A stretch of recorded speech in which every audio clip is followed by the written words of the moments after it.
Hi hello friends, welcome to my channel Shilpa Saviruchi. ಇವತ್ತಿನ recipe ಉಪ್ಪಿನಕಾಯಿ recipe ಹೇಳ್ತಾ ಇದ್ದೀನಿ. ಯಾವುದಂದರೆ ಇದು ಎಳ್ಳಿಕಾಯಿ. ಲಾಸ್ಟ್ ಟೈಮು ನಿಂಬೆಹಣ್ಣಿನ ಉಪ್ಪಿನಕಾಯಿ ತೋರಿಸಿದ್ದೆ.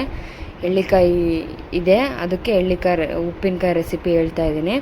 ತುಂಬ ಈಸಿಯಾಗಿ ಹಂಗೆ ಟೇಸ್ಟಿಯಾಗಿ ತುಂಬ ದಿನ ಒಂದೂವರೆ ತಿಂಗಳು ಇಲ್ಲ ಅಂದರೆ ಒಂದು 3 ಮಂತ್ಸ್ ಹಾಗೆ ಇಟ್ಕೋಬೋದು. ಏನು ಫ್ರಿಜ್ಜಲ್ಲಿ ಇಡದೆ ಹಾಗೆ ಇಡ್ಬೋದು, ತುಂಬ ಚೆನ್ನಾಗಿರುತ್ತೆ. ಫಸ್ಟ್ ಈ ಥರ ತೊಳೆದ್ಬಿಟ್ಟು ಒರೆಸಿ ಒಣ ಬಟ್ಟೆಯಲ್ಲಿ ಒರೆಸ್ಬಿಟ್ಟು ಈ ಥರ ಹಚ್ಚಬೇಕು ಎಳ್ಳಿಕಾಯಿನ. ನೀವು ಚಿಕ್ಕದಾಗಿ ಬೇಕಂದರೆ ಚಿಕ್ಕದಾಗೂ ಹಚ್ಕೋಬೋದು. ನಾನಿಲ್ಲಿ ಈಳಿಗೆ ಮಣೆಯಲ್ಲಿ ಹಚ್ತಾ ಇದ್ದೀನಿ.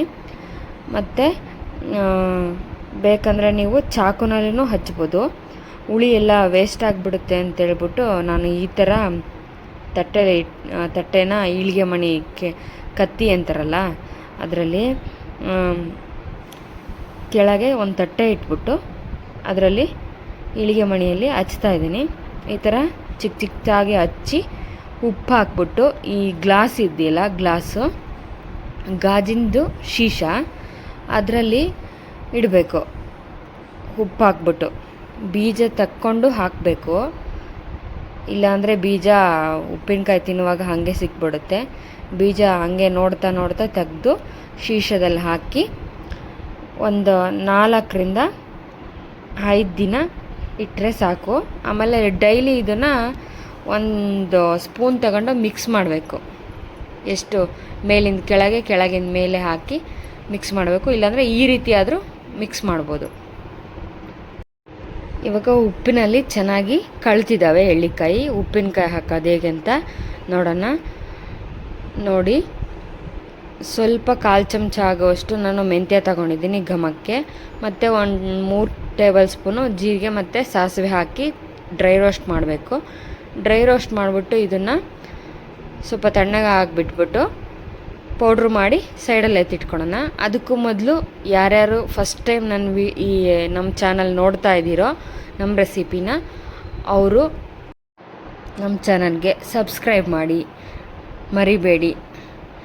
ಇದೇ ಥರ ಡ್ರೈ ರೋಸ್ಟ್ ಮಾಡಿ ಘಮ ಬರೋವರೆಗೂ ಹುರಿದು ಎತ್ತಿಟ್ಕೊಳ್ಳೋಣ. ಪೌಡ್ರ್ ಮಾಡಿ ಸೈಡಲ್ಲಿ ಎತ್ತಿಟ್ಟಿದ್ದೀನಿ. ನಾನು ಸ್ವಲ್ಪ ಬೆಲ್ಲ ಹಾಕ್ತಿದ್ದೀನಿ. ಇದಕ್ಕೆ 2 ಕೈಯಲ್ಲಿ 1 ಟೀ ಕಪ್ ಅಂದ್ಕೊಳ್ಳಿ, ಅಷ್ಟು ಹಾಕ್ತಾಯಿದ್ದೀನಿ. ಟೀ ಕಪ್ಪು ಸ್ವಲ್ಪ ಮೀಡಿಯಮ್ದು ಹಾಲು ಕೊಡ್ತಿರಲ್ಲ ಮಕ್ಕಳಿಗೆ, ಅದರಲ್ಲಿ 1 ಕಪ್ಪು ಬೆಲ್ಲ ತೊಗೊಂಡಿದ್ದೀನಿ ನಾನು.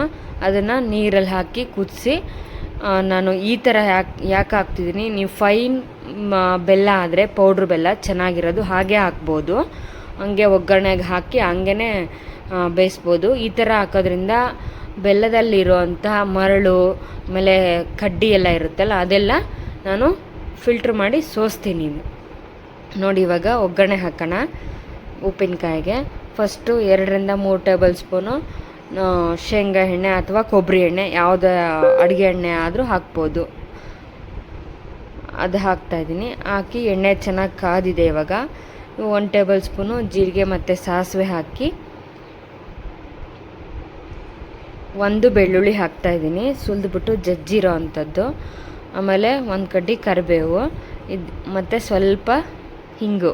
ಇದಿಷ್ಟೇನು ಸ್ವಲ್ಪ ಎಣ್ಣೆಯಲ್ಲಿ ಒಂದು ಒಳ್ಳೆ ಘಮ ಬರಬೇಕು, ಅಲ್ಲಿವರೆಗೂ ಕೆಂಪಗಾಗಬೇಕು. ಸ್ವಲ್ಪ ಬೆಳ್ಳುಳ್ಳಿ ಅಲ್ಲಿವರೆಗೂ ಫ್ರೈ ಮಾಡಬೇಕು. ಅದಾದಮೇಲೆ ನೋಡಿ, ಈ ಥರ ಫ್ರೈ ಮಾಡಬೇಕು. ಈ ಎಳ್ಳಿಕಾಯಿ ಉಪ್ಪಿನಕಾಯಿಂದ ತುಂಬ ಆರೋಗ್ಯಕ್ಕೆ ಒಳ್ಳೆಯದಾಗುತ್ತೆ. ಏನಂದರೆ ವೆಯ್ಟ್ ಲಾಸ್ ಮಾಡುತ್ತೆ, ಮತ್ತು ಅಸಿಡಿಟಿ ಎಲ್ಲ ಇರುತ್ತಲ್ಲ ಅದು ಕಡಿಮೆ ಆಗುತ್ತೆ, ಮತ್ತು ಇನ್ಫ್ಲಮೇಷನ್ ಕಡಿಮೆ ಆಗುತ್ತೆ. ಇದೇ ಥರ ನಾನಾ ರೀತಿ ಆರೋಗ್ಯಕ್ಕೆ ತುಂಬ ಒಳ್ಳೆಯದು.